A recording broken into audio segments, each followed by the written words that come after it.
aklat po ng Hebreo, Kapitulo 11, talata po ay 31. Sa pananampalataya ay hindi napahamak na kasama ng mga manunuway ang patutot na si Rahab na tumanggap na payapa sa mga tiktik. Pagpapala po sumating sa ulang pagkarinig ng mga. Good morning po mga kapatid. At kayo din po sa ating mga tagapakinig po online.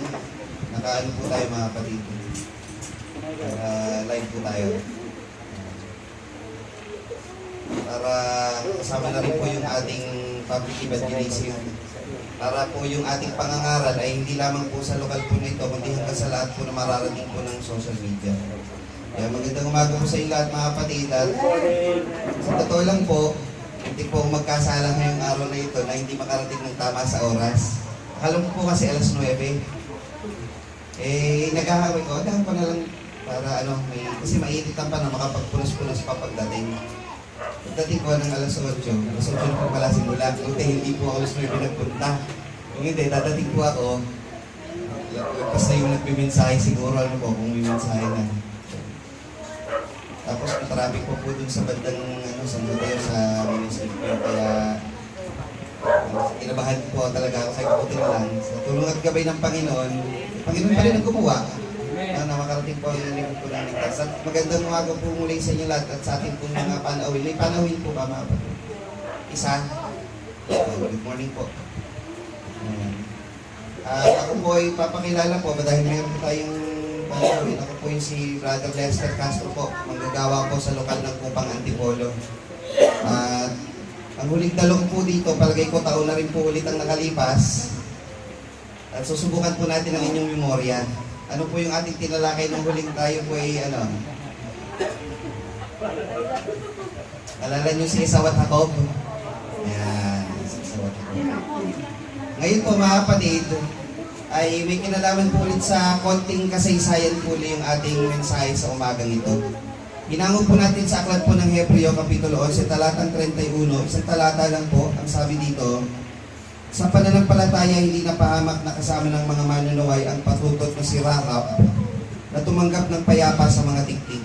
Bago po natin umpisa mga kapatid, yung pinag-aralan natin kanina sa pag-aaral, pamagitan po ng ating diakono, ay isang magandang pag-aaral po na napapanahon na meron po akong nilista na isang tanong mga kapatid, o dalawang tanong. Sino sa inyo ang nananatili pa sa lumang pagkaalipin o sa pagkaalipin sa kasalanan? Kailan po ninyo sisikaping makaalis doon at mapunta na sa kalayaan na nasa piling ng Panginoon? O sa matuling salita, sino na ang umaalipin sa inyo ngayon? Kasalanan pa ba o ang Panginoon na? Ano tayo ng magkaroon tayo mga kapatid ng desisyon sa buhay. Pakahirap po nun. Kasi mamili ka buhay o kamatayan, pagkapala o sumpa, ang gusto ng Panginoon, piliin mo ang buhay upang ikaw ay mabuhay. So, nandito yung pagkakataon. At sabi din po sa Roma 8:28, pakibasa nga po mga kapatid.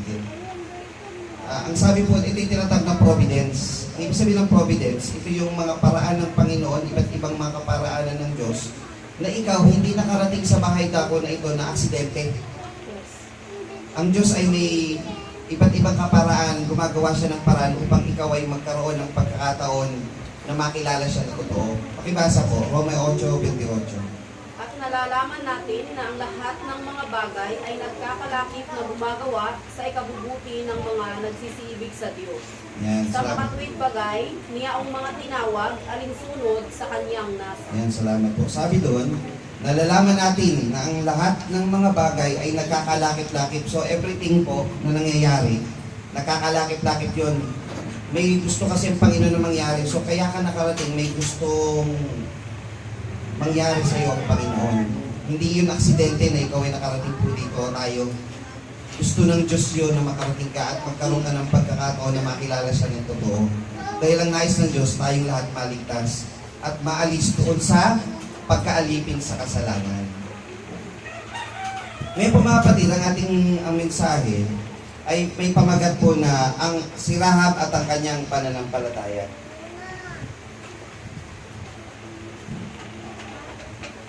Si Rahab at ang kanyang pananampalataya.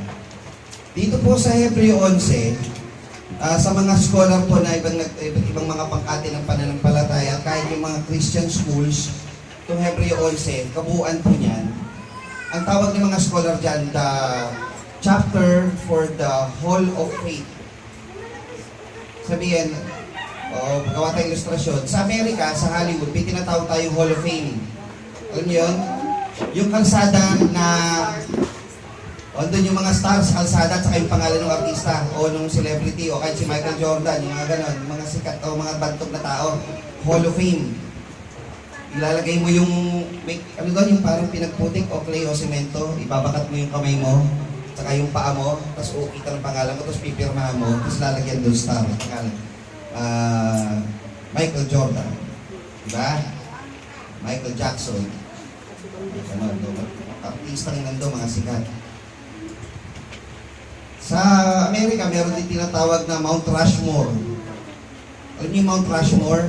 Yun yung bundok na nakaukit yung mga mukha ng mga presidente, yung 4 na presidente.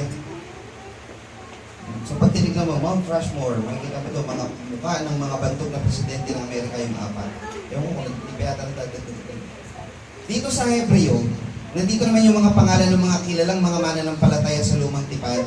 At yung iba rin po ay hindi naman napangilan, pero yung iba sa bagong tipan din. Yan yung Hall of Fame o Hall of Faith naman na tinatawag. Chapter for the Hall of Faith. Andito yung mga kilalang mga mananampalataya na nagpakita ng mataas na kalidad o mataas na uri ng pananampalataya sa harap ng Panginoon. So pag tinignan nyo yung 11, nandyan po si Abel, si Enoch, si Noe, Abraham, si Sarah, Isaac, Jacob, Jose, Moises, Josue, mga Israelita, si Gideon, si Barak, si Samson, si Jepte, si David, si Samuel. Ang kakaiba po dito, nadagdag dito sa 31, si Rahab. Pag nakita niyo po yung mga pangalan, kilala niyo na pag sinabing Abel, mga pati Abel. Diba alam niyo na ginawa ni Abel? Si Enoch, bagaman hindi masyadong mahaba yung istorya kay Enoch, pero alam niyo, naging mabuti siyang mananampalataya na tagasunod sa Diyos at hindi na nga siya namatay, kinuha na siya ng Diyos agad eh. Si Abraham, si Noe, talagang si Noe, yan. Yung pagsunod niya, detalyado sa paggawa ng arko. Si Abraham, sukat ibigay niya yung kanyang anak para sa Panginoon. Si Sarah, si Isaac, si Jacob. Ang gaganda yung mga halimbawa nila, pag sinabi pa lang yung pangalan. Si Jose. Diba, alam niyo na agad, mapipicture niyo sa isip niyo ang ganda ng kanyang background. Pagdating sa 31, ito nga lang po yung kakaiba. Si Rahab. At ito pa yung kakaiba rito. Sa pananampalataya, hindi napahamak na kasama ng manunuway ang patutot na si Rahab. Talagang sinasabi pa yung salitang patutot, no? Talagang kakaiba po itong itong talata na ito. Isa pa, dito sa mga talataan po sa Hebreo, meron siyang ginawa, ang bawat karakter po dito may ginawa. Sabi dito, ang patutot na si Rahab na tumanggap na payapa sa mga tiktik. Yun lang yung ginawa niya daw. Napasama na siya rito sa chapter na to, tumanggap na payapa sa mga tiktik. Ano bang kahalagahan nun? Bakit sa magitan nun, napasama na siya sa mga may magagandang patotoo ng pananampalataya sa Panginoon. So, handa na po kayo mga kapatid. Gusto niyo po bang matutunan po itong aralin na ito mga kapatid? At makita natin anong mensahe ng Panginoon na nais parating sa bawat sa atin sa makita ng isang maliit na talata sa Hebreo. So, simulan po natin mga kapatid. Pamagat si Rahab at ang kanyang pananampalataya at ang pagsambatay ng Hebreo 11:31. Number 1, si Rahab na patutot. Question. Kilala niyo ba si Rahab? Maliban sa salitang siya ipatutot. Alam niyo ba yung kanyang background? Dagdagan natin yung tanong. Paano siya naging patutot? May nakasulat pa sa Biblia, kaya siya naging patutot dahil ganito ang nangyari. Meron po ba? Pangalawa, dagdagan po natin yung problema. Sino ba ang kanyang magulang? Kasi yung iba, mga ganito, mga kapatid. Anong hanap buhay ninyo? Ako, sapatero. Bakit? Kasi yung magulang ko, sapatero. Kaya, Yun naging hanap buhay. So si Rahab, di natin alam kung anong background niya eh. Kung bakit siya naging patutot. Ni magulang niya, di natin alam. Baka pwedeng maging clue sana eh. Kung ang magulang niya, ang hanap buhay eh ugaw, baka siya naging patutot. Natin pagkasalan mo na, maaari. Pero wala eh, walang background talaga eh. Relihiyon, anong relihiyon o anong pananampalataya ba o paniniwala ba galing si Rahab? Wala din tayong nababasa. Ang meron lang po tayo, siya po ay taga Jericho. Taga Jericho. At ang alam lang natin, ano ang kanyang katatayuan sa buhay? Siya ay isang patutot. Ang pangalawa, ano ba yung patutot? What? Bayaran. Ano pa? Una. Ibibenta ng aliw. Sa ibang salita po yan, sa mga Pilipino, may tawagan dyan, babaeng, bababa. Tapos may nangalanan pa yan ng dalawang singer. Binanggit din niya si Freddy Aguilar kanina. Banggitin na rin natin. Si Magdalena. Si Glock Knight, kumanta din. Magdalena din. So yun ang katawagan. Talaga, ano ibig sabihin? Pag ikaw ay sinabing patuton, anong uri ng pagkatao meron ka? Marumi. Yan, kahiya-hiya. Alam niyo, mas nakakahiya po doon, pansinin niyo ulit yung Kapitulo 31:11 ng Hebreo. Sa pananampalataya, hindi napahamak na kasama ng mga manunuway ang patutot na si Rahab. Pwede naman sabihin si Rahab na lang eh. Tapos sa ibang verse mo na lang babasa yung patutot. Pero yung dugtong pa sa pangalan mo, yung katatayuan mo, di ba nakakahiya yun? Di ba sa mga TV, pag nagre-rate ng mga bahay aliwan, ano ginagawa ng mga nare-rate mo? Tatakip ang mukha, bakit? Makita yung mukha mo, ay yung pagpangalanan ka. Nagre-rate, bibidyohan ka. Ito si ano to. Pakitang yung mukha mo, di ba? Nakakahiya. Ito, inuulit-ulit pa. Ang patutot ng si Rahab, nakakahiya. Bigyan natin ang diin. Nakakahiya, mababa yung kanyang trabaho, marumi. Diba? Tapos kasama siya sa Hall of Faith. O tinatawag natin ng mga taong may magagandang pananampalataya sa Biblia. Patutot. Pangatlo, itong Jericho, mga kapatid, sabi kasi, kaya siya nagkaroon ng pagkakataon na mapunta sa Hebreo, sa aklat na ito na nakasulat. Tinanggap niyang payapa ang mga tiktik. So, yun yung clue natin. O, yung clue. Ano ba itong nangyari dito? So, tignan natin sa Lumang Tipan. Di ba, naalala niyo ginawa natin kay Esau at Jacob? Kumuha tayo sa Roma, yung pagsambatayan natin. Na Hebreo rin yun. Sa Gis, kinuha natin yun. Tapos, sa 12 natin kinuha ng Hebreo yun. Hebreo 12. Ngayon, Hebreo 11. Bumalik tayo sa Lumang Tipan. So, balik tayo ngayon. Ano ba ang nangyari doon sa Lumang Tipan sa kasaysayan ni Rahab? Ito po ay mula o hango po sa istorya sa Josue 2. Yung Josue 2, yung aklat po ng Josue, ito yung panahon na si Josue, pinalitan niya na si Moises bilang tagapangasiwa o tagapanguna sa Israel. Na sila ay pumupunta na sa mga lupang sasakupin nila yung Kanaan. Ito po nangyari doon. Nung si Moises po, sa aklat ng Deuteronomio, Kapitulo 1, talatang 19, ang sabi po dito, kahit hindi nyo na po basahin, ako na pong babasa, sa 1:19, at tayo na naglalakbay mula sa Horeb at ating tinakyaong buong malawak na kakilakilabot na ilang na inyong nakita, sa daang patungo sa lupaing mapural ng mga Amoreo na gaya ng inubos ng Panginoon nating Diyos, at tayo dumating sa Cades Barnea. At sinabi sa inyo, inyong narating ang lupaing maburol ng mga Amoreo na ibinigay sa atin ng Panginoong Diyos. Narito, inilalagay ng Panginoon ninyong Diyos ang lupain sa harap mo, sampahin mo, ariin mo, na gaya ng salita sa iyo ng Panginoon. May lupang pangako, di ba yung Israel, inalis ng Panginoon sa pagkaalipin sa Ehipto. Sabi sa kanila, pumunta kayo doon sa lupang pangako na ibibigay ko sa inyo. Ano ang utos sa kanila? Pagpunta nyo doon sa lupa na yun, yung Kanaan, pag naiapak nyo ang inyong mga paa doon, sakupin nyo, inyo na yun. Yan. So, yun yung utos kay Moises. Ngayon si Moises, kumuha siya sa talatang 23, so shortcut na lang po natin, no? Sa 23 ng Deuteronomio 1, kumuha ka ng tag-iisang lalaki sa bawat lipi. Ilan ang lipi ng Israel? 12. Diba? kumuha ka ng tag-isa, representative. Sila yung magiging tik-tik. Ano ibig sabihin ng tik-tik? Spy. Spy. Pero ang spy na to ay surveyor. Magsasurvey. Bawa, pumunta siya sa kanaan, ano ba ang kalsada dyan?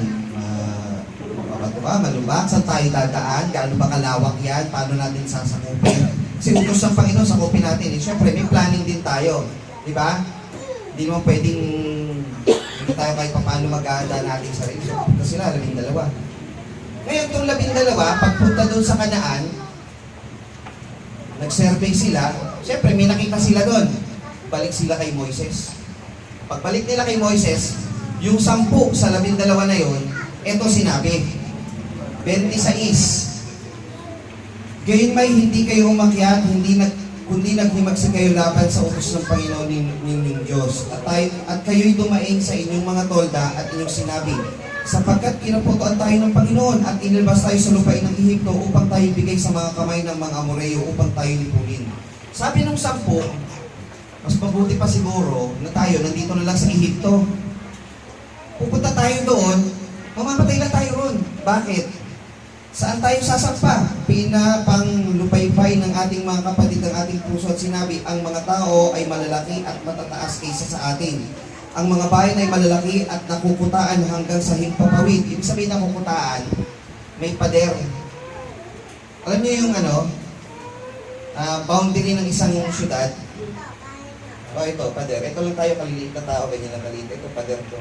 Sabi, nakukutaan hanggang sa himpapawid, napakataas ng hindi natin masasampa yun. Yung Jericho.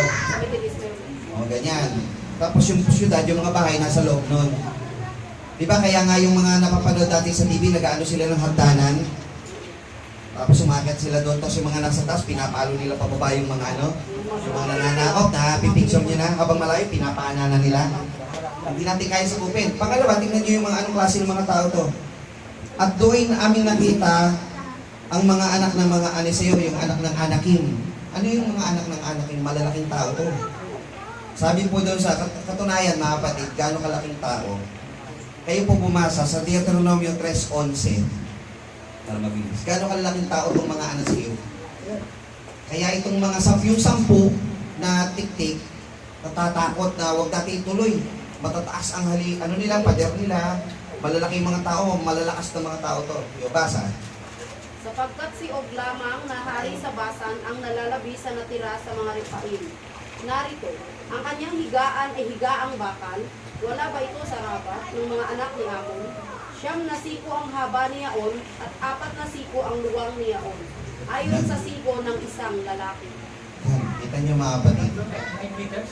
Gaano daw kahaba yung higaan ni Haring Og na hari doon sa lugar na yun? Siyam na siko. Paliitin na lang natin, wag ng meters ha.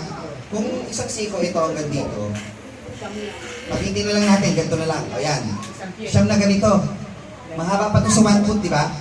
9 feet. O di 9 feet, yung taas. Anong ilang feet pa ako? 7? Ay, di 5 lang pala ako. 5. So, halos doble ko. Taas. Yung luwang, 4 na siko. Yung luwag, higaan na natin yun eh. Gano'ng kalaki yung tao na to? Tapos gawa sa bakal, gano'ng kabigat ang mga tao na to? Diba? O, yun yung nakita nilang higaan ni Haring Og. Hindi natakot yung 10. Hindi natin kaya. Huwag na tayo sumampa. Mamamatay lang tayo, pati yung ating mga anak. Reklamo sila kay Moises. Moises, dinala mo kami rito. Inalis mo kami sa Ehipto. Kumakain kami ng masarap. Kompleto kami may bahay pa kami ron, di ba? Pagkaman kami alipin, may kompleto pagkain, safe kami. Kami, iniligtas mo nga dyan, dadali mo kami rito, mapapatay naman kami ng mga malalaking tao na to. Para tayo kumuha ng bato, na ipupukpok natin sa ating ulo, parang ganun yung nila doon. Ngayon, maliban doon sa 2 tiktik. Sino yung 2 tiktik? Sa 36 at sa 37, si Caleb, na anak ni Jephone, at si Josue na anak ni Nun. Sabi nung 2, hindi. Maganda yung lupain. Masasakop natin yun. Alam niyo comparison ng 10 sa 2, ganito yun. Yung 10 ang tinignan, yung sandatahang lakas ng kalaban. Okay? Yung dalawa ang tinignan yung lakas ng Panginoon. Sino mas malakas? Panginoon. Yun ang tinignan ng dalawa. Lumalang ng langit at lupa ang kasama natin. Ito, sandatahang lakas lang meron sila eh. At mga higa, mas malaki pa rin ang Diyos natin sa kanila. Sakupin natin, kaya-kaya natin yun. So ang nangyari, dahil naghimagsik yung mga tao at mas maraming mga Israelita ang nakinig dito sa 10, sa masamang ulat ng 10. Ano ang ginawa? Nagalit ang Panginoon, nagsabi ng Panginoon, mamamatay lang din naman kayo. Sabi niya, o sige, mamamatay kayo lahat. Ang mabubuhay lang, yung 19 years old, pababa, yung 20 years old pataas, kayong matatanda kayo lahat, mamamatay kayo sa ilang. Hindi kayo makakarating sa lupang pangako. Ang makakarating lang, si Josue, si Caleb, at yung 19 years old pababa. Yung second batch ng henerasyon ng Israel. So, ito na. Ito na yung mga 19. Siyempre, yung mga 19 pataas, ay pababa. Siyempre, pagdaan ng panahon, tumatanda na yan, di ba? So, sila na yung naglalakbay. Napunta na ngayon sila dito sa Jericho, sa aklat ng Josue 2. Ngayon, si Josue na namumuno, patay na si Moises eh. Hindi na siya nagpadala ng 12 na spy. 2 na lang ang pinadala niya. Sabi, ang prinsipyo na ginagamit na rito, sabi kasi doon sa mas nauna pang mga talata, sa mata ng 2 saksi ay mapagtitibay ang bawat salita. So doon po galing yun. 2 o 3. So 2 lang po talaga yun, pwede na. Basta tama ang sinasabi. Okay. So nagpadala siya ng 2 saksi, punta sila sa Jericho. Yung Jericho, sa bayan ng Kanaan, yung Jericho, banda rin sa unahang gitna, sa ito ilog eh. May sulat po ba to? May sulat ba to? Parang ganito yung testing. Hindi, okay lang, ganito lang. Para lang, ganito. Parang ganito. Ay, okay na. Kung ito yung Kanaan, ito yung ilog, ito yung Jericho. Ayan. So para masakop nila yan, kailangan muna nilang pagdaan nila, dito muna sila sa Jericho pupunta. Diyan muna ang punta nila. So pag nasakop nila kasi yung pinakamalakas na bayan, masasakop nila lang buong Kanaan. Ganun yung sistema kasi. So Jericho muna. So nagpadala ng 2 tiktik, itong si Josue. Pagdating ng 2 tiktik, itong bayan ng Jericho, binabalitaan sila kasi. Tingnan niyo yung Deuteronomio 29:7. 29:7. Inakita na po? Sige, upasa. At nang kayo'y dumating sa dakong ito, ay lumabas si Sihon ng hari sa Hesbon at si Og ng hari sa Basan. Laban sa atin sa pakikibaka at ating sinugatan sila. Yan. So nanalo po itong mga Israelita kay ng Haring Og at saka doon sa mga dito yun eh. Dito yun eh. Dito, bago pa sila makating sa Kanaan, nakipaglaban na talaga sila. So itong Jericho, nabalitaan na nila yung Israel, malalakas to. Natalo yung mga higante. Yung mga, tawagin na lang natin higante, bagaman hindi naman talaga higante. Sabihin natin malalaking tao. Natalo tong mga bayan ni Og. So anong klaseng sandatang lakas meron ng Israel? Sa iisip ng Jericho, malalakas to. Sila ngayon nagahanda. Ngayon, pumunta yung dalawang tiktik para puntahan na ngayon. Sasakupin na nila to. Si Josue na namumuno.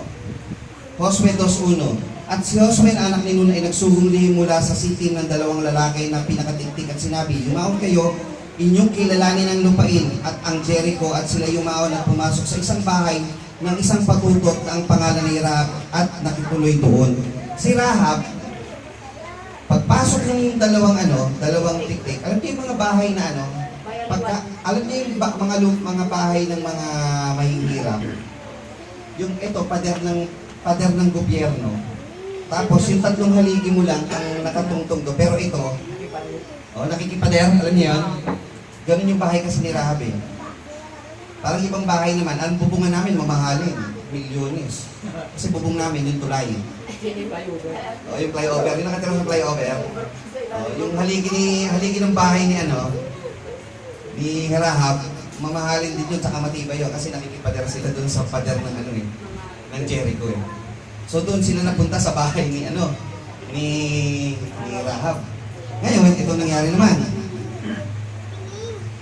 At ito yung nasa isa-isa hari ng Jericho. Nalaman ng hari ng Jericho, may nakapasok. Siyempre, alert ang hari eh. Meron niyang mga may mga securities yan, saka nagbabalita dyan eh.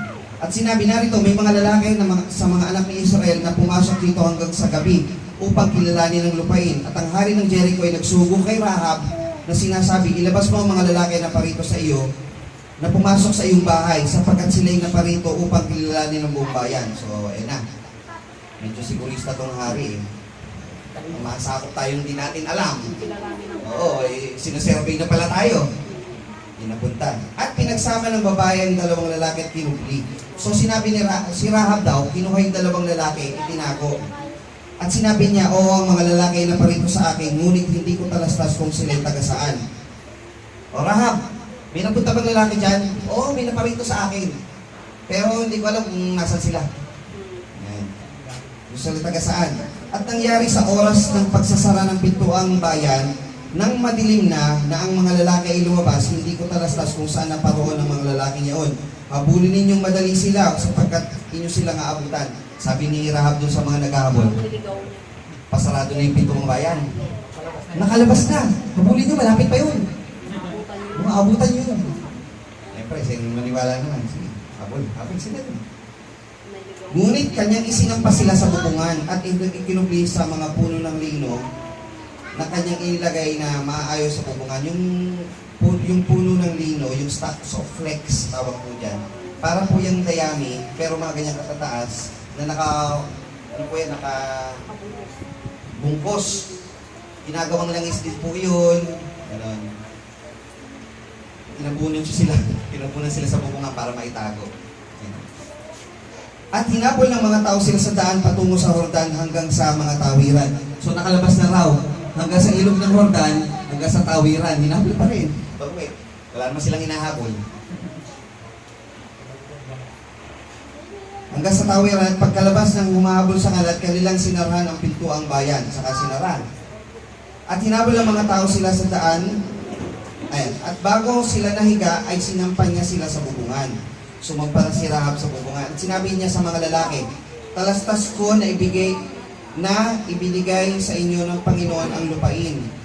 At dinagdan kami ng panghihilabot sa inyo at ang lahat ng nananahan sa lupain ay nauupo sa harap niyo.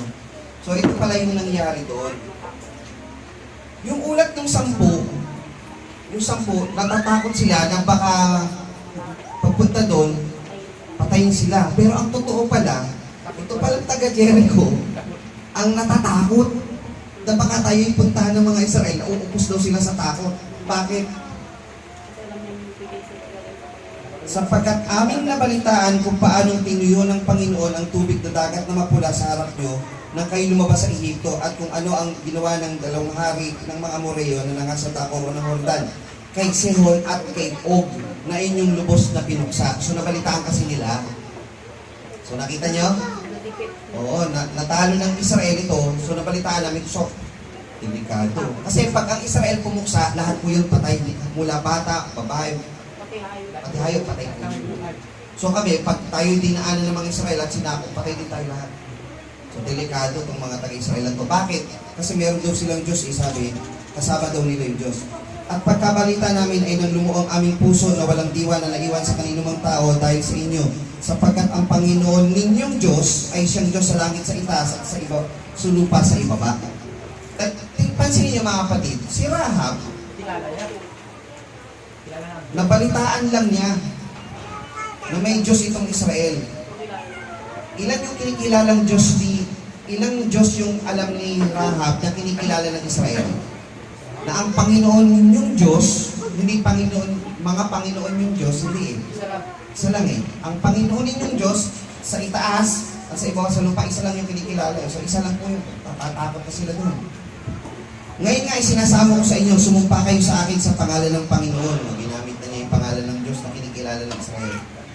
Na kung paano ako'y nagmagandang loob sa inyo, ay magmagandang loob naman kayo sa sambayan ng aking magulang. At bibigyan niyo ako ng tunay na tanda.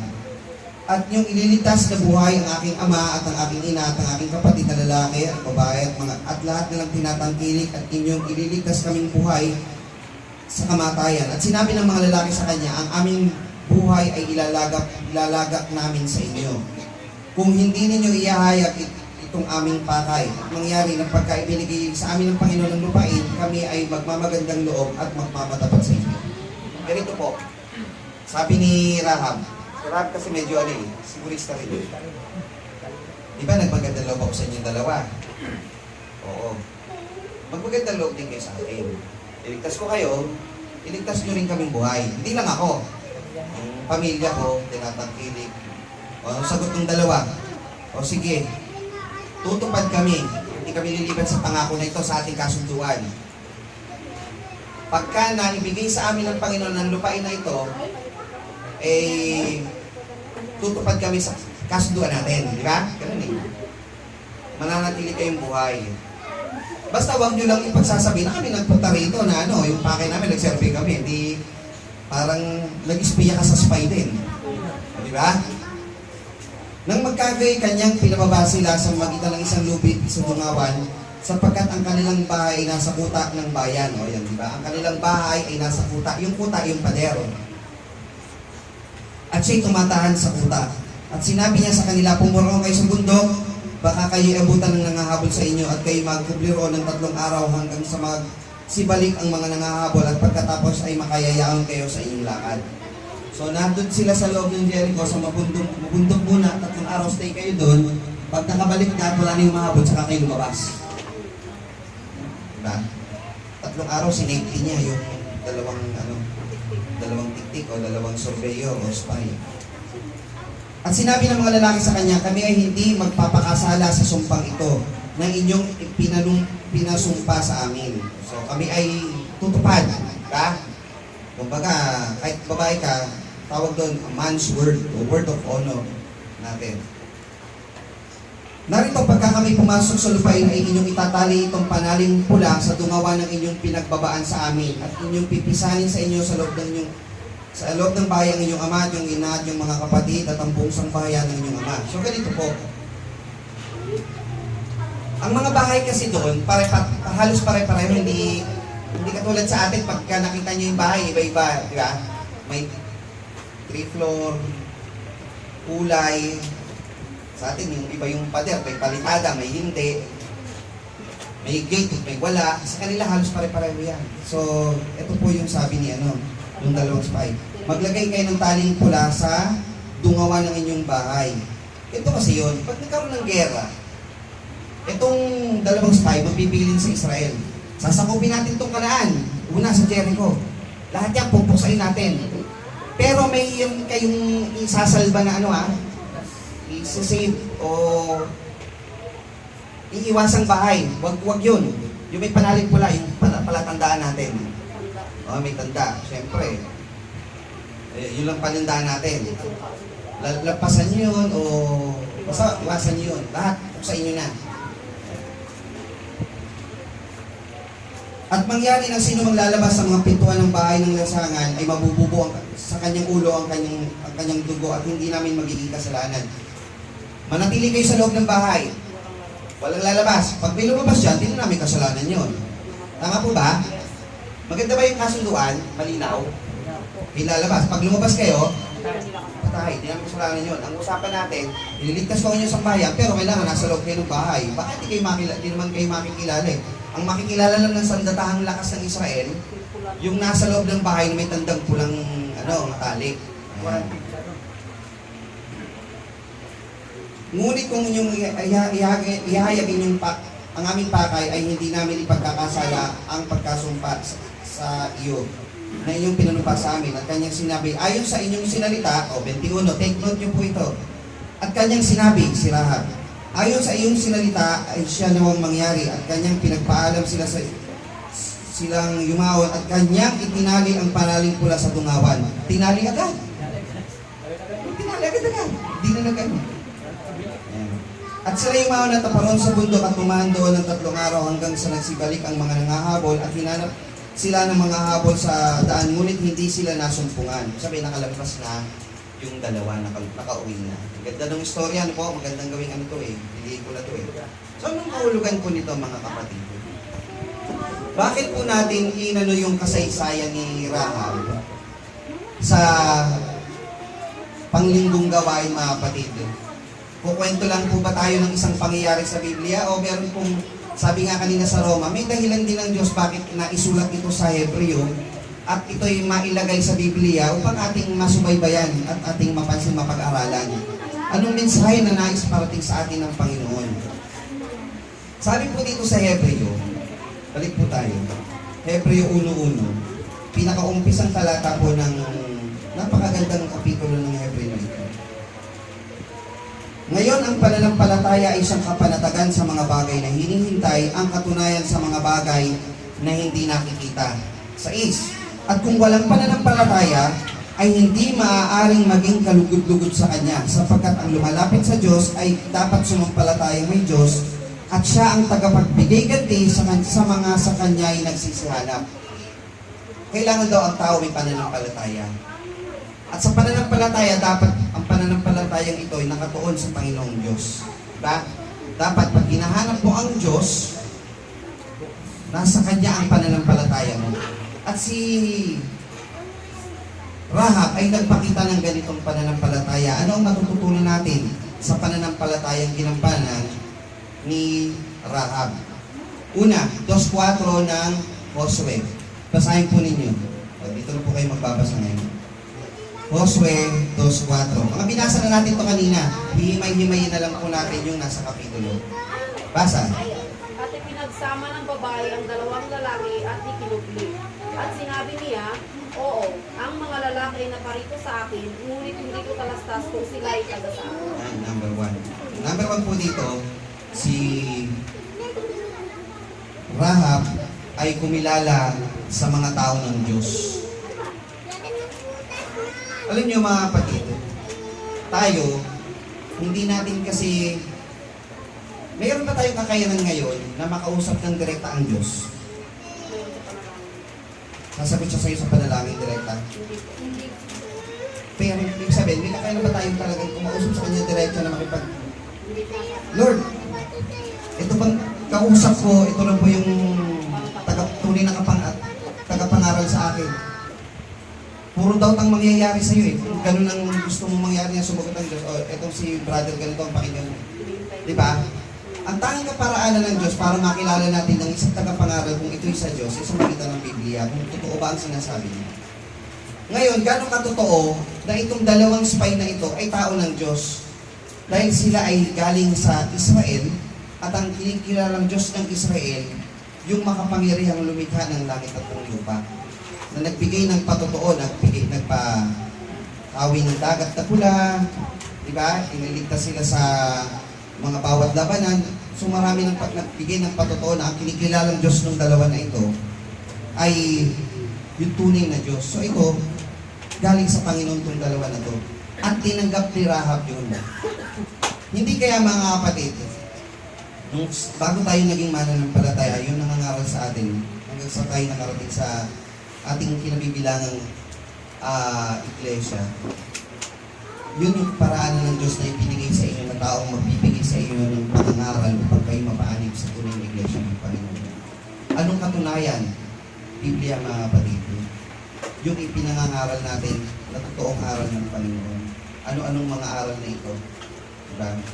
Tumanggap siya, hindi siya nagdalawang isip na tanggapin yung tunay na mga tao ng Diyos. Hindi siya nagalilangan. Tinanggap niya yun. Pangalawa, 2:9 ng Josue, kasunod na talata. At sinabi niya sa mga lalaki, talastas ko na ibinigay sa inyo ng Panginoon ang lupain. At dinatnan kami ng pangingilabot sa inyo at ang lahat ng nananaan sa lupain ay nauupos sa harap ninyo. Yan. Pangalawa po, nakatangi nangyari sa pananampalataya ni Rahab. Kumilala siya sa Diyos na mayroong takot. Sabi doon po sa talata sa awit o sa kawikan, ang pagkatakot sa Panginoon ay kasimulan ng karunungan. So dumating sa kanya yung takot, nagkaroon siya ng karunungan. Pagkatakot sa Panginoon, nagkaroon siya ng pagkakilala sa Diyos, at yung pagkakilala niya sa Diyos may takot. na, alam niyo mga kapatid, the only way daw para ang isang tao ay magkaroon ng desisyon sa buhay na magkaroon ng pananampalataya. Alam niyo kung ano? Dalawa daw eh. Pero mamaya gagawin kong tatlo, pero dalawa daw eh, sa maraming mga karanasan. Una daw, para daw ang isang tao magdesisyon na tumanggap sa pananampalataya. Number one, magkaroon siya ng tunay na pagkakilala sa tunay at nag-iisang Diyos. Pangalawa, pag nalalaman niya ng delikado ang kanyang buhay. Ano yung delikado ang kanyang buhay? Tulad ni Rahab, nasa bingit na ng kamatayan to eh. Di ba? Dead end na eh. Pag ito, hindi pa totoo, patay ako. Ngayon, kung ito totoo, ligtas ako. Di ba? Tayo nasa alipin ng pagkakasala at may kaparusahang kamatayan sa impyerno. Pag pinicture out mo at sinabi mo sa sarili mong ayokong mapunta ron, tatanggap ko. Mananampalataya ka, ayokong mapahamak. May Diyos na tagapagligtas at meron akong kalalagyan kung ako'y hindi sasampalataya, ano gagawin ko? Mamimili ka. So yun daw yung dalawang nagiging desisyon ng buhay ng isang tao pag nakakilala ng tunay na Diyos at nakilala niyang meron siyang kalalagyang masama. Kagaya nung kay Rahab. Natatakot na si Rahab, ito na yun eh. Kasi malilipol sila eh. Diba? So anong ginawa niya? Nagkaroon siya ng pananampalatayang may takot sa Panginoon. 2:10 hanggang 11. Ito naman yung pangatlo. Josue. Sapagkat aming nabalitaan kung paanong tinuyo ng Panginoon ang tubig sa dagat na mapula sa harap ninyo, nang kayo'y lumabas sa Ehipto, at kung ano ang inyong ginawa sa dalawang hari ng mga Amoreo, na nangasa dako roon ng Jordan, ay Sihon at kay Og, na inyong lubos na pinuksa. At pagkabalita namin, ay nangmuno ang aming puso, ni walang diwa na naiwan sa kaninumang tao, dahil sa inyo. Sapagkat ang Panginoon ninyong Diyos ay siyang Diyos sa langit, sa itaas, at sa lupa, sa ibaba. Salamat po. Ang pangatlo, kumilala siya sa Diyos mula sa kanilang narinig. Si Rahab ay buhay na sa panahon ng si Moises ay nagpahati ng dagat. Wala pa. Ano lang ang meron siya? Balita lang. Pero nanampalataya. Nanampalataya sa Diyos na nabalitaan niyang katotohanan nangyari. Dahil totoo po yun na nahati ang dagat. Totoo na nagkaroon ng digmaan at nanalo ang Israel laban sa makakapangyarihang mga bansa o mga lahi. At sa magitan ng pagkabalita na yun, nabalitaan lang, sumampalataya siya sa Panginoon. Question mga kapatid, nung ang Panginoong Jesucristo ba nabuhay mula sa mga patay, nandun na ba tayo? Pero ba't natin sinasampalatayanan? Kasi alam natin yun ay totoo. Nakasulat yun. At may mga eyewitness po doon na nagsulat dito sa Biblia na nagpapatunay na yun ay totoo. Sa magitan po ng iyong pagkarinig ng isang mabuting balita, magkakaroon ka ngayon ng pananampalataya sapagkat ang pananampalataya nagsisimula sa pakikinig. Ang pakikinig isang magitan ng salita ni Kristo. Salita ni Kristo na balitaan natin, may buhay na walang hanggan, may tunay na Diyos na dapat tayo isang palatayanan. Kailangan pa ba nating hamunin ng Diyos na kailangan magkaroon ba ng pagbukas pa uli ng dagat? O maging kasapatan na natin yung nakasulat na ating, sabi nga mabuting balita sa Biblia. Kagaya ni Rahab, nabalitaan namin kung paano tinuyo ng Diyos ang tubig sa dagat. Nabalitaan lang niya. At siya sumampalataya na yun ay totoo. At meron daw Diyos sa langit sa itaas at sa lupa sa ibaba. Siya lang po yun. Siya lang yung nag-iisang Diyos. Doon siya sumampalataya. So tayo, mayroon din tayong Diyos na sinasampalatayanan. Dahil pinapakilala ng Biblia. Tingnan niyo po mga kapatid yung Deuteronomio 6:4. Sabi po dito, paborito ko po itong verse na ito eh. Basa po, 6:4 Deuteronomio. Dinggin mo, Israel, ang Panginoon nating Diyos ay isang Panginoon. Yan, salamat po. Ang Israel, mga kapatid, ay meron sila hanggang sa ngayon. Pumunta po kayo sa Middle East o sa Jewish nation po. Meron silang, kung sa Pilipinas, ang paboritong panalangin ng mga Pilipino, yung Ama namin. Di ba paulit-ulit yan? Sa mga Jewish nation po, meron naman silang paboritong panalangin yung Shema Yisrael. Yung Deuteronomio 6:4. Ito po yung, sa English, Hear, O Israel, the Lord our God is one Lord. Alam nila sa kanilang puso at kaisipan, isa lang po ang Diyos. Shema Yisrael, Adonai Eloheinu, Adonai Echad. Yun yung paulit-ulit nga. Paulit-ulit yung parang ama namin, 10 ama namin, 20 bagay ng pagyay, nung ulit-ulit yung panalangin, di ba? Israel, paulit-ulit din yung dalangin to. Shema Israel, Adonai Eloheinu, Adonai Echad. Shema Israel, Adonai Eloheinu, Adonai Echad. Paulit-ulit nila yun. Kasi sa kanilang puso at kaisipan, dahil ipinangaral na ito nung una pa lang, talagang isa na yung Diyos sa kanila, sa Israel. Isa lang talaga ang Diyos. At nananampalataya po sila, isa lang ang Diyos. Kaya nga po nung ang Panginoong Jesucristo nagpakilala ng siya yung Diyos, anong ginawa? Binato. Namumusun to, isa lang Diyos eh. Tapos, Diyos ka din. Binato nga kasi, sabi daw, siya'y namumusong. Pero siya, sabi ng Panginoon, ako'y lang nagpapakilala niya, hindi niyo ako tinanggap. Hindi niyo ako tinanggap. Ganyan. Sapagkat kung nakilala sana nila, ang Panginoon ay hindi ipinako sa krus ang Panginoon ng kaluwalhatian. Nagkatawang tao kasi yung Diyos. So tayo, mga kapatid, nanampalataya tayo sa Diyos. Kahit hindi natin siya nakita, ito'y mula sa ating pakikinig o pagkarinig ng mabuting balita. Susunod po, number 4, 2:12 hanggang 13 ng Josue. Ngayon nga ay sinasamo ko sa inyo, sumumpa kayo sa akin sa pangalan ng Panginoon, na kung paanong ako'y nagmagandang loob sa inyo, ay magmamagandang loob naman kayo sa sangbahayan ng aking magulang. At bibigyan ninyo ako ng tunay na tanda.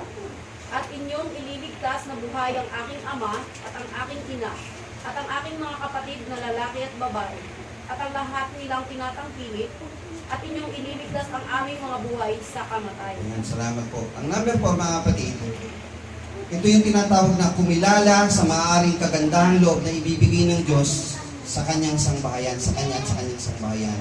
Ang pananampalataya ni Rahab, hindi lamang dun sa baka ako'y mapahamak, kundi merong tunay na Diyos. At ang Diyos na ito ang magbibigay sa kanya ng kaligtasan. Pag nanampalataya kayo, mga kapatid, kasama sa pagiging takot ka sa Diyos na maaaring pag di ka sumusunod sa Kanya ay bigyan ka ng kapahamakan o mapunta ka sa kapahamakan, itong Diyos din ito, pag sumampalataya ka, bibigyan ka niyang kaligtasan. At hindi lang sa iyo, pati sa iyong sambayan, basta sila sumampalataya rin. Eh kung hindi sumampalataya sa sambayan niya, yung totoo yan, lalabas ako. Pag lumabas yun, patay yun. Ganun. Diba? Nga lang, ito ang magandang, ito yung pinaka, kumbaga sa ano po yung peak ng pananampalataya ni Rahab. Sa 2:18, mga kapatid, ng Josue din. O, tignan lang po natin yung ano na lang po, diretso natin sa 21. 21. At kaniyang sinabi, ayon sa inyong mga salita, ay siya nawang mangyari. At kanyang pinapagpaalam sila at sila yumaon.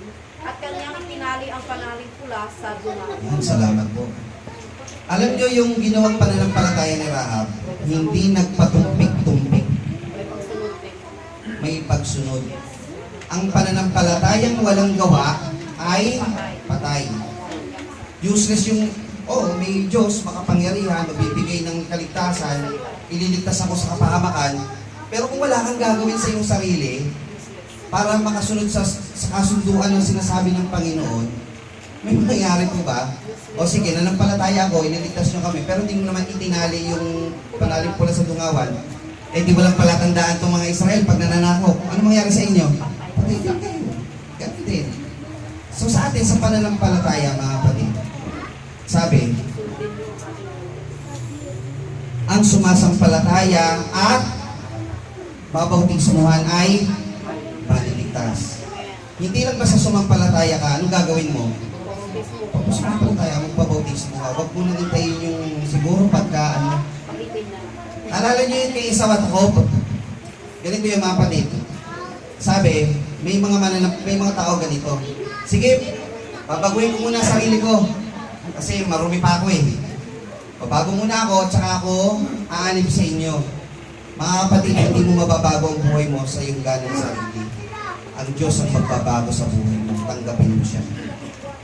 Tanggapin mo siya, hindi siya magbabago ng buhay mo. Hindi mo malilinis ang iyong kasalanan. Hindi mo maaalis ang iyong pagkaalipin sa pagkakasala kung wala sa iyo ang Espiritu ng Panginoon. At tatanggapin mo ito sa magitan ng banal na bautismo.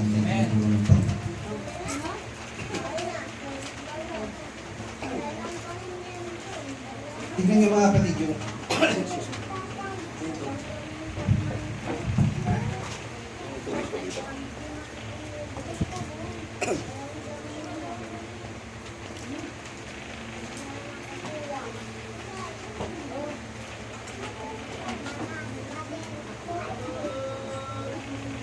excuse me po mga kapatid.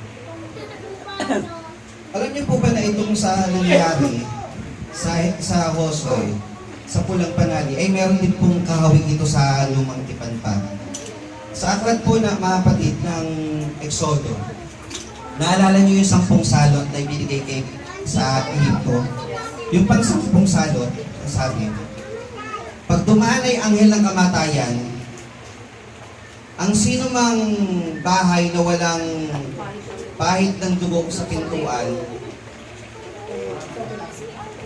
ay sasalutin.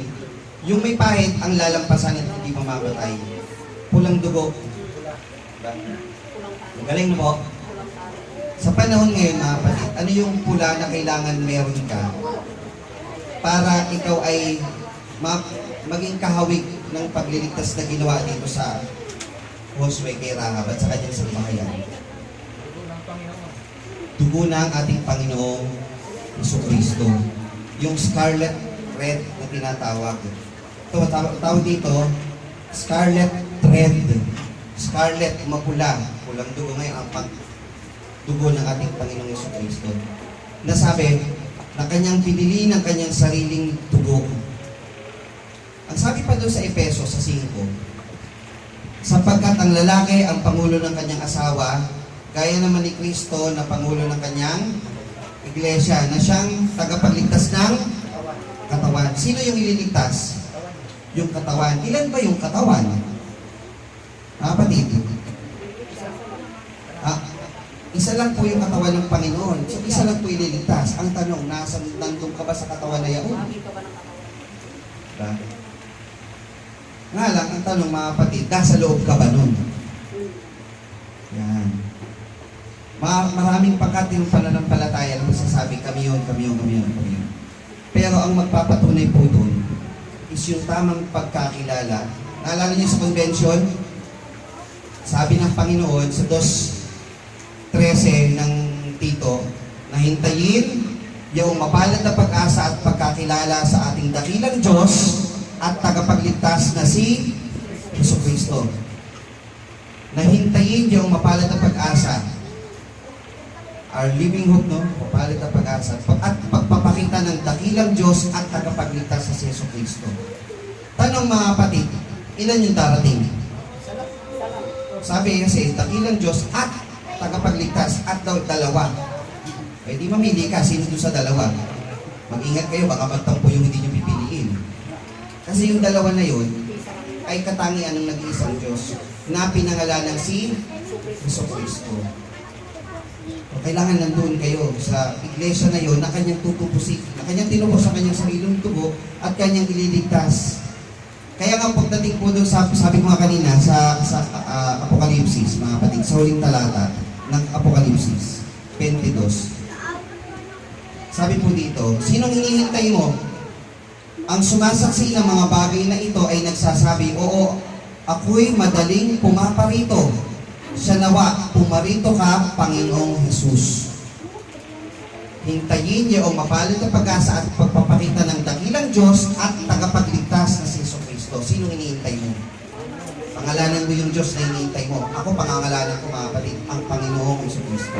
Kung tapang natin itong sasabihin, ang hinihintay natin dakilang Diyos at tagapagligtas na siyang magliligtas sa atin ay ang Panginoong Jesucristo. Yun yung nagpalaya sa atin sa ating mga kasalanan.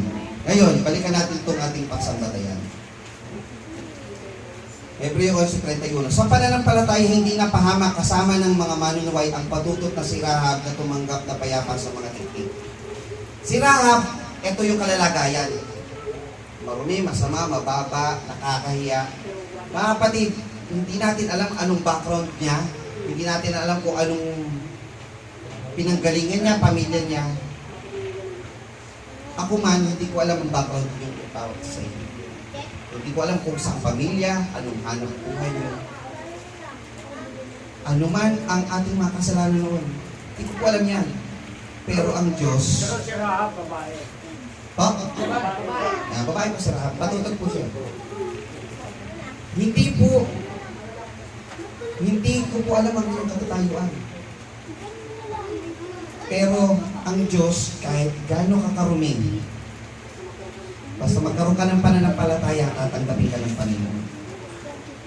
At si Rahab, hindi nagpatumpik-tumpik, hindi nagpaliban sa kaligtasang inoffer ng Panginoon. Dumating na sa kanya eh. Hindi na siya nagdalawang isip, tinanggap niya na yun. Si Rahab ay nagkaroon ng pananampalataya at bukod sa kanyang pananampalataya, sabi sa 2:25 ng Santiago, basahin po natin mga kapatid. Ano po babasa? At gayon din naman, hindi rin baga si Rahab na patutot ay inaring ganap sa pamamagitan ng gawa dahil sa tinanggap niya ang mga sugo at kanyang pinagdaan sila sa ibang daan. Hindi po nagtatalo si Santiago at si Pablo kasi si Pablo sinasabi niya maliligtas ka sa pamamagitan ng pananampalataya at hindi sa pamamagitan ng gawa. Sabi ni Santiago, si Rahab ay inaring ganap sa pamamagitan ng kanyang mga gawa, hindi po sila nagtatalo. Sila po ay nagsusuportahan sa isa't isa. Isipin nyo na yung pananampalataya yung ugat at yung gawa ay yung bunga. Paano may papakita na ikay nag-uugat kung wala kang bunga? So magkasama po ang pananampalataya. So kailangan, pag may pananampalataya, gumagawa ka. So doon nagkaroon ng pagkaaring ganap si Rahab. May ginawa siya, kumilos siya, hindi na siya nagdalawang isip. Tunay na ang pagkakilala sa nag-iisang Diyos sa lumikha at makapangyarihan. Tunay na nagkaroon ng pagkakilala siya sa lumikha. Nagkaroon ng pagtangkap ng tao na mayroong darating ng kaparusahan mula sa kasalanan. Tinanggap ni Rahab na may kaparusahan kung siya hindi sasampalataya sa Panginoon. At may kaligtasan siya kung siya'y mananatili sa pananampalataya. Ngayon, paano natin mapapatunayan na si Rahab, after niyang manampalataya, gumawa, ay nanatili sa pananampalataya na yon? Paano natin mapatunayan, mga kapatid? Basahin niyo po yung Mateo 1:5-6. Malapit na po tayo magtapos. Mateo 1:5. Mapapalad ang nangabubuto. Hindi po, 1:5. At naging anak ni Salmon kay Rahab si Boaz. At naging anak ni Boaz kay Ruth si Obed. At naging anak ni Obed si Jesse. Sige po, hanggang 6. At naging anak ni Jesse ang haring si David. At naging anak ni David si Solomon doon sa naging asawa ni Urias. Yan. Tingnan niyo po mga kapatid, pagdating ng panahon, ito po ay nangyari sa panahon ni Josue. Yung Josue, ang kasunod po niyan, yung aklat ng mga hukom. Sa aklat ng mga hukom, makikita niyo pa ibang kasaysayan doon na nakalagay din po dito sa Mateo 1. Pansinin niyo yung talatang 5. At naging anak ni Salmon kay Rahab si Boaz.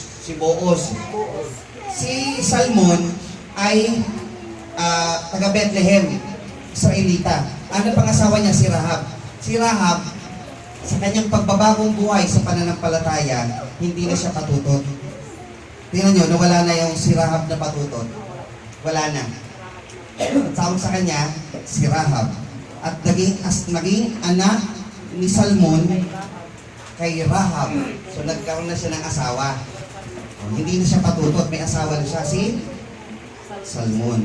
Naging anak nila si Boaz. Si Boaz naman, yun yung napang-asawa ni Ruth, yung nasa aklat ni Ruth. At naging anak ni Boaz kay Ruth si Obed. Naging anak ni Ruth si Obed.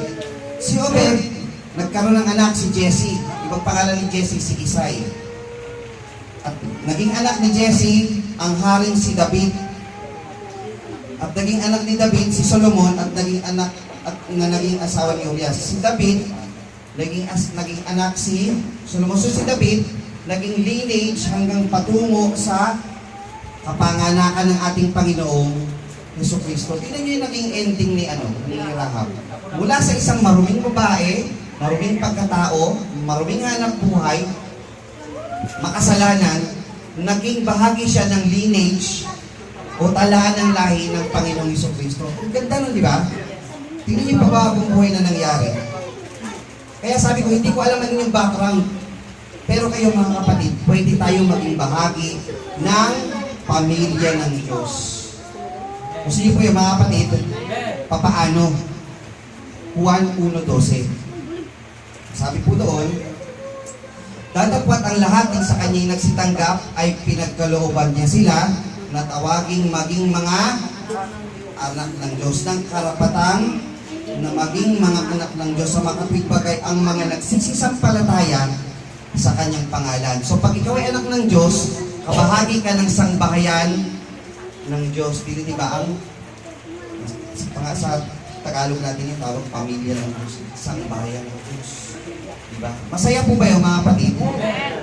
At yung sambahan na yun, sambahayan na yun, dapat manatili dun sa loob ng may tandang pula. Diba ang dugo ng Panginoon?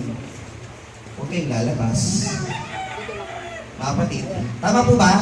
Sa pinag-aralan, pag kayo nandun na sa iglesia, sa bahay ng Diyos, huwag kang lalabas. Pag lumabas ka, mapapahamak ka. Kailangan manatili kayo sa pananampalataya. Dahil ang Panginoon ay tapat na Diyos.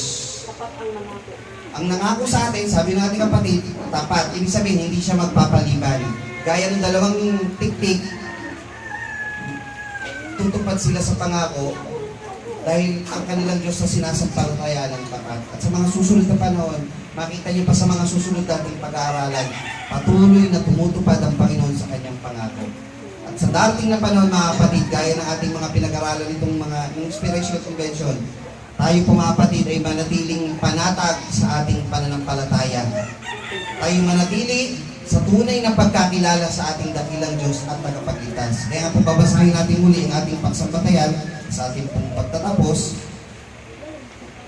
Sa pananampalataya, hindi napahamak. So, hindi po napahamak si Rahab na patunayan natin, nagkaroon pa nga siya ng isang magandang buhay na nasa linya o nasa talaan ng lahi ng ating Panginoon.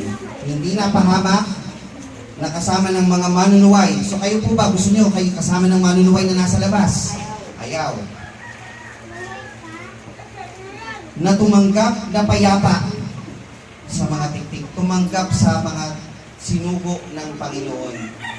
At tayo mga kapatid ay manatili sa ating tunay na pagkakilala sa Diyos, sa ating pananampalataya sa Kanya. Tuwa po sa magitan ng mensahe na ito ay maragdagan po yung ating pananampalataya sa ating Panginoon.